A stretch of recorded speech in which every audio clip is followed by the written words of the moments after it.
Imagina uma cidade onde as ruas se transformam em rios e os carros viram barcos. Isso não é uma cena de filme de desastre, mas é a realidade enfrentada por muitas cidades ao redor do mundo. Vamos ver como Copenhagen lidou com isso?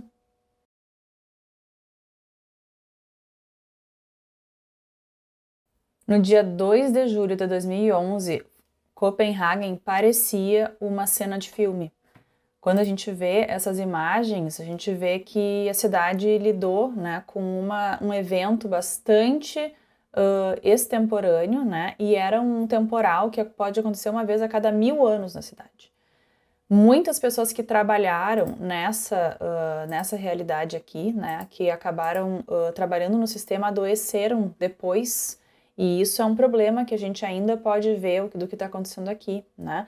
A cidade ainda enfrentou chuvas nos últimos anos muito anormais que o sistema de águas pluviais convencional não conseguiu lidar. Mas o que a gente está vendo, né? As notícias do mundo todo aí não são diferentes, né? Estão cheias de histórias muito parecidas com essa e está piorando. A gente está acompanhando o que está acontecendo no Rio Grande do Sul nesse momento, onde eu moro, na minha cidade, e eu estou vendo isso aqui acontecer ao meu redor, né? Há cerca de 10 dias aqui as ruas viraram rios, as casas das pessoas foram inundadas e vidas foram perdidas. 10 dias depois, está acontecendo tudo de novo. As cotas de inundação estão subindo e esse evento está novamente se repetindo. O que a gente pode dizer então sobre Copenhagen? Nos últimos séculos, o foco dos projetos urbanos na maioria das cidades foi na criação das cidades-máquina, aquelas que podiam ser construídas rapidamente e que eram eficientes para a moradia, para a indústria, para a economia, o desenvolvimento econômico bombando. Isso ajudou muito a aumentar o PIB, os padrões de vida das cidades, mas muitas delas, especialmente aquelas que retificaram rios ou que construíram sobre planícies da inundação, essas cidades acabaram interferindo no fluxo natural da água. A gente está vendo isso acontecer também aqui no Rio Grande do Sul. Falando de forma bem simples, concreto e asfalto substituiu o solo, a grama, as planícies da inundação, e isso quebrou parte do ciclo do fluxo da água. Então, quando chove, a água não tem para onde ir, ela se acumula e causa uma inundação.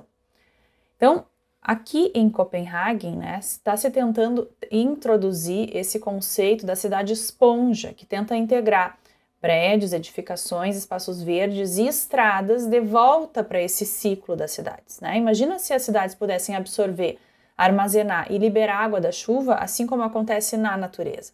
Então, é um princípio que está se tentando introduzir, né, dentro das cidades, e Copenhagen está fazendo isso. Então, assim, o que eles estão fazendo é diferente, né? Estão dando uma abordagem que é bastante inovadora para lidar com as inundações, que é esse conceito da cidade esponja. E Copenhagen, então, foi uma das primeiras cidades, está liderando cidades aí ao redor do mundo, junto com cidades chinesas aí, que estão sendo redesenhadas à medida que as mudanças climáticas tornam as chuvas menos previsíveis e mais intensas.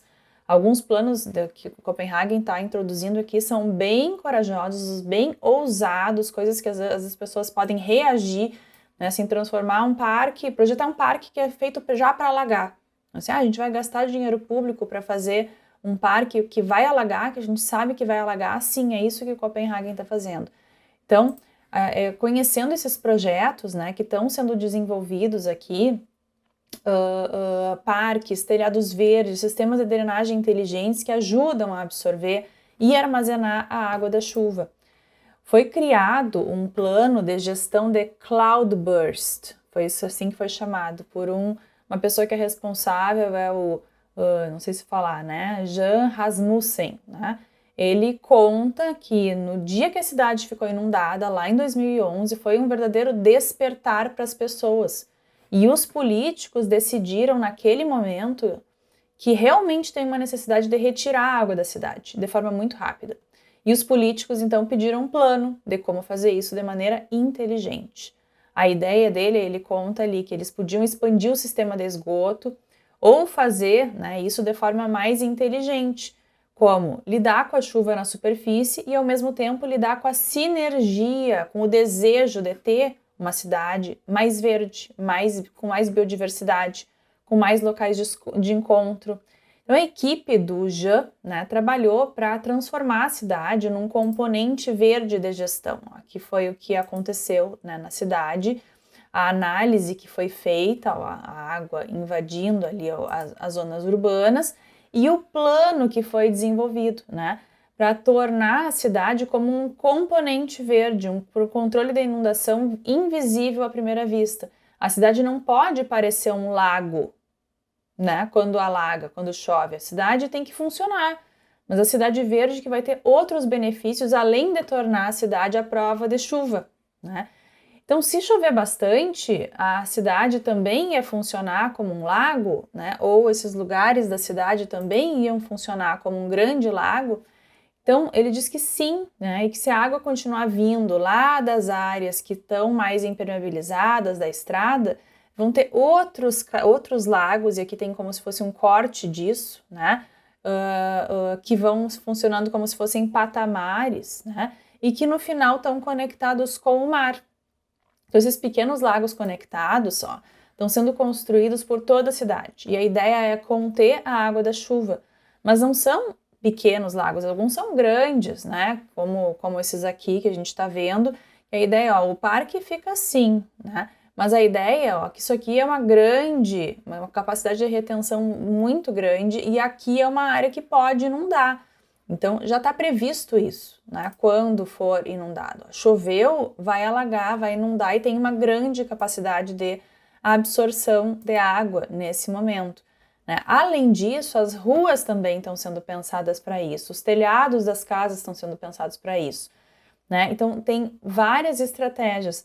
Assim, menos perceptíveis, então, são essas entradas desses túneis, né? Parecem ralos comuns, né? Mas são maiores em áreas com maior risco. A gente pode ver aqui nesse sistema, ó, aonde que estão essas entradas de túneis aqui, ó. Vou mostrar para vocês esse material aqui, ó. Aumentar um pouquinho aqui a fonte, ó, que ele mostra, ó, que aqui, ó, tem uma entrada de um túnel, ó, que está indo para baixo da cidade, ó. Vou mostrar aqui que aparece também, ó. O que acontece por baixo, ó, todo o sistema pensado, né, em forma de bacias, né, e como é que isso aparece, ó, como é que esse plano todo, depois eu posso colocar esses materiais aí à disposição, né, foi pensado para fazer, ó, aqui, ó, né, como é que esses canais aí estão lidando, né, aparecem na cidade, assim, para onde que isso aqui vai levar, né, vai levar para esses grandes túneis, né, que estão transformando a cidade também por baixo, né? Tem um mapa, então, que a equipe elaborou lá da cidade, provavelmente, né, com um evento similar ao que aconteceu. Então, como é que se pretende, né, mover toda essa água que pode vir, né, para um local seguro? Então, esse projeto está custando cerca de 2 bilhões de euros, né, do Departamento de Água, e está indo para baixo da terra, que é a construção, então, desses grandes túneis aqui, porque numa área que já é bastante densa, né, uma área como Copenhagen, a gente não pode resolver o problema só com soluções verdes. Então, eles combinaram as soluções de infraestrutura verde e infraestrutura cinza, que é o caso dos túneis, né? Então, ele diz assim, quanto mais verde a gente faz, menos a gente faz infraestrutura cinza.